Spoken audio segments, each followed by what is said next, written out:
नमस्कार साथियों, मैं पवन जहांगीर आपका उत्कर्ष में तहे दिल से स्वागत करता हूं। उम्मीद करता हूं कि आप सभी विद्यार्थी स्वस्थ, मस्त, ज़बरदस्त और शानदार होंगे।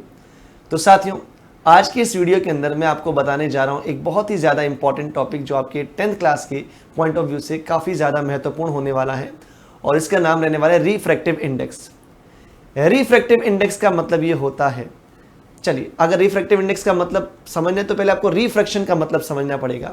तो रिफ्रैक्शन का मतलब क्या होता है वो आपको पहले समझा देता हूं। देखिए, यहां पर मेरे पास एक डेंस मीडियम है और एक मेरे पास रेयर मीडियम है, ठीक है। और लाइट जो है वो यहां पर डेंस मीडियम से रेयर मीडियम में जाना चाहती है।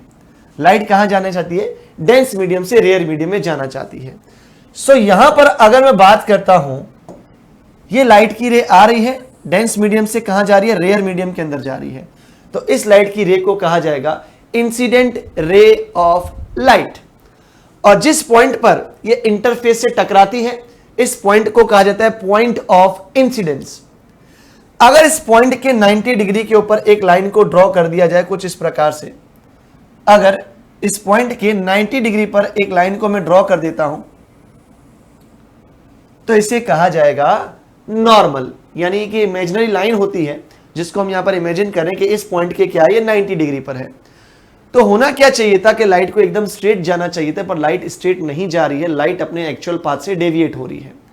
और लाइट सीधा ना जाकर लाइट बेंड हो रही है और कुछ इस डायरेक्शन में जा रही है। सॉरी, एरो बना देते हैं, ये रहा एरो। ओके, अब बढ़िया। सो आप देखेंगे लाइट को जाना था स्ट्रेट, बट वो स्ट्रेट ना जाकर अपने एक्चुअल पाथ को चेंज कर रही है। इट मींस यहां पर रिफ्रैक्शन हुआ है। सो जब भी लाइट एक डेंस मीडियम से रेयर मीडियम में एंटर होती है तो इसका मतलब यहां पर आपको ये चीज ध्यान रखनी है कि वो नॉर्मल से दूर चली जाएगी, अवे फ्रॉम द नॉर्मल। क्या कह रहा हूं? वो नॉर्मल से दूर चली जाएगी, यानी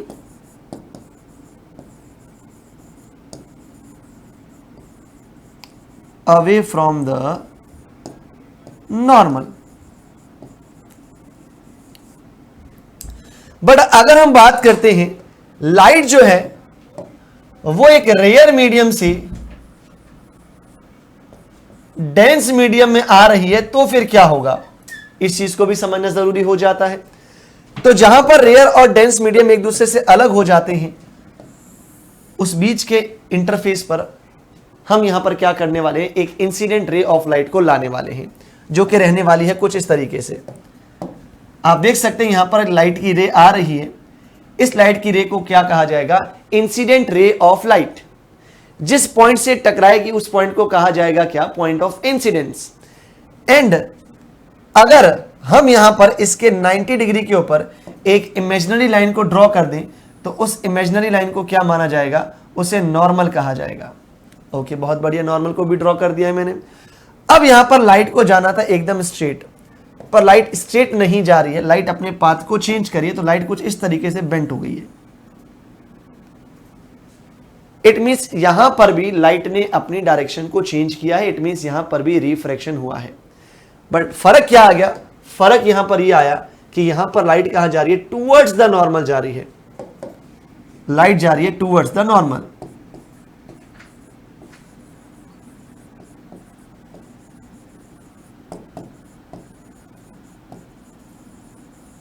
ओके, बहुत बढ़िया। अब जब भी लाइट रेयर मीडियम से डेंस मीडियम में आएगी तो लाइट जो होती है उसकी स्पीड डिक्रीज हो जाती है, उसकी स्पीड डिक्रीज हो जाएगी। और जब लाइट डेंस मीडियम से रेयर मीडियम में जाएगी तो उसकी स्पीड इंक्रीज हो जाएगी। यह चीज आपको ध्यान रखनी है। और अगर हम बात करते हैं रिफ्रैक्टिव इंडेक्स के बारे में, तो रिफ्रैक्टिव इंडेक्स हमें यही बताता है कि जब लाइट एक मीडियम से दूसरे मीडियम में जा रही है तो उसकी स्पीड इंक्रीज हो रही है या डिक्रीज हो रही है, या उसकी स्पीड में कोई चेंज नहीं आ रहा है। तो रिफ्रैक्टिव इंडेक्स से हमें इस चीज की जानकारी मिलती है, ठीक है। सो यहां पर अगर मैं हेडिंग लगा देता हूं रिफ्रैक्टिव इंडेक्स, सो इसका सिंपल सा मतलब क्या हो जाएगा? ध्यान से आप मेरी बात सुनेंगे।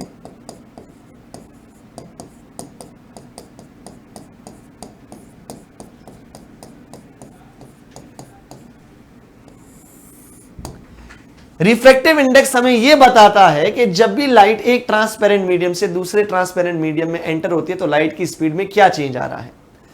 अब इसका सिंबल क्या होने वाला है, जनरली इसको एन से शो किया जाता है, स्मॉल एन से शो किया जाएगा, और ये दो टाइप का होता है। अब इसके दो टाइप कौन से होने वाले हैं? सबसे पहला जो टाइप अपना रहने वाला है उसे कहा जाएगा absolute refractive index,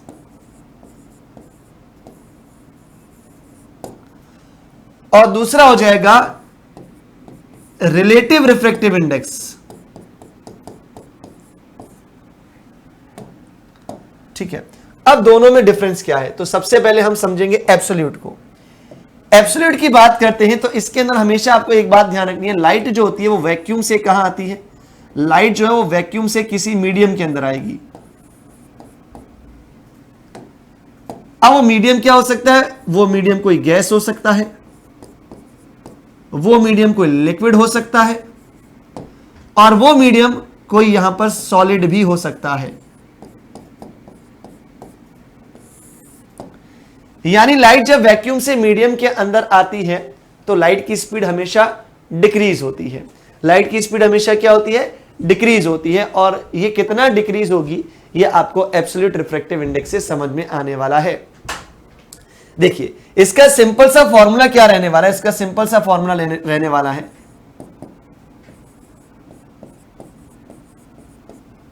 speed of light, दो बार लिख दिया मैंने, ऊपर भी और नीचे भी देख सकते हैं आप।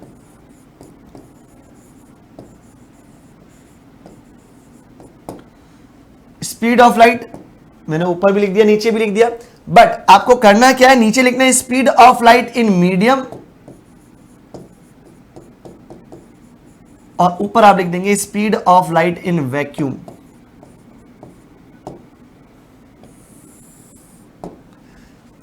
यानी speed of light in medium with respect to speed of light in vacuum, it is known as absolute refractive index. Speed of light in medium with respect to speed of light in vacuum is known as absolute refractive index। एक चीज का ध्यान रखना है, जिसको भी आप respect दे रहे हो हमेशा उसको ऊपर रखना है। रेस्पेक्ट किसको दे रहे हो? वैक्यूम को दे रहे हो, तो वैक्यूम में की जो लाइट की स्पीड है वो ऊपर की तरफ आएगी। ठीक है, और यहां पर आप इसको शॉर्ट में C/V भी लिख सकते हैं। C की वैल्यू हमेशा फिक्स होती है, और ये कितनी होती है? ये होती है हमेशा 3 × 10⁸ मीटर पर सेकेंड। ये हमेशा वैल्यू फिक्स रहने वाली है, कभी वैल्यू चेंज नहीं होगी। ठीक है, speed of light in vacuum हमेशा फिक्स रहती है वैल्यू। आपको यहां पर speed of light in vacuum दे देगा, मीडियम में लाइट की स्पीड दे देगा, और आपसे एब्सोल्यूट रिफ्रैक्टिव इंडेक्स पूछ सकता है। आई बात समझ में? चलिए, एब्सोल्यूट रिफ्रैक्टिव इंडेक्स के बाद अब जो हम बात करेंगे वो रिलेटिव रिफ्रैक्टिव इंडेक्स के बारे में बात करेंगे। देखिए, मैं रिलेटिव रिफ्रैक्टिव इंडेक्स की बात करूंगा तो इसमें वैक्यूम को आपको कहीं पर भी कोई भी स्थान नहीं देना है। वैक्यूम की हम बिल्कुल बात नहीं करेंगे। अब हम दो मीडियम लेंगे। पहले हमने क्या लिया था? एक वैक्यूम लिया था और एक मीडियम लिया था, बट अब आपको वैक्यूम की जगह भी क्या लेना है? कोई मीडियम ही लेना है। देखना कैसे, समझना कैसे। जैसे मेरे पास दो मीडियम है, एक मीडियम का नाम है ग्लास और दूसरे मीडियम का नाम है वाटर। ग्लास जो है यहां पर कौन सा वाला मीडियम होने वाला है? ये एक सॉलिड मीडियम होगा, और वाटर जो है ये एक लिक्विड मीडियम होने वाला है। ठीक है, यहां तक तो किसी को कोई प्रॉब्लम नहीं होनी चाहिए। अब अगर ग्लास से वाटर में लाइट जा रही है और आपको कहा जाए कि इसका आपको रिलेटिव रिफ्रैक्टिव इंडेक्स निकालना है, तो आप कैसे निकालेंगे? सिंपल सी बात है, ध्यान से आप मेरी बात सुनेंगे। लाइट जा रही है किससे? ग्लास से वाटर में जा रही है, तो ग्लास से जा रही है, इट मींस इसको आपको रेस्पेक्ट मानना पड़ेगा, इसको आपको रेस्पेक्ट में लेना पड़ेगा। यानी जहां से लाइट जा रही है उसे आपको रेस्पेक्ट में लेना है। तो आपको बोला गया कि आपको यहां पर क्या फाइंड करना है? आपको रिलेटिव रिफ्रैक्टिव इंडेक्स फाइंड करना है। मैंने कहा ठीक है, फाइंड कर लेंगे। किसका फाइंड करना है? वाटर का ग्लास के रेस्पेक्ट में। तो वाटर का ग्लास के रेस्पेक्ट में रिफ्रैक्टिव इंडेक्स फाइंड करना है, तो जिसको रेस्पेक्ट दोगे उसको सबसे आगे लिखना। तो वाटर का फाइंड करना है ग्लास के रेस्पेक्ट में, तो फाइंड किसका कर रहे हैं? वाटर का कर रहे हैं। तो आप क्या लिखोगे? VW नीचे लिखा है मैंने, speed of light in water with respect to speed of light in glass. ठीक है, किसको रेस्पेक्ट में लिया है? ग्लास को रेस्पेक्ट में लिया है, तो ग्लास हमेशा ऊपर आपको लिखना पड़ेगा। Speed of light in water with respect to speed of light in glass, ये रहने वाला है इसका फॉर्मूला। आई बात समझ में? तो इसका मतलब आपको पता है ग्लास में लाइट की स्पीड क्या होती है? कम होती है। ग्लास में लाइट की स्पीड फॉर एग्जांपल कितनी आ रही है? 3 आ रही है। और वाटर में लाइट की स्पीड कितनी आ रही है? मैंने बोल दिया 6 आ रही है। तो आंसर क्या आएगा? 1/2 आ जाएगा। मतलब आंसर आपका जो आएगा वो लेस देन 1 आ रहा है। अगर आंसर लेस देन 1 आ रहा है, इसका मतलब आप समझ जाइएगा लाइट जो है वो कहां जा रही है? एक डेंस मीडियम से रेयर मीडियम के अंदर लाइट जा रही है। और इसका मतलब लाइट की स्पीड क्या हो जाएगी? लाइट की स्पीड इंक्रीज हो जाएगी।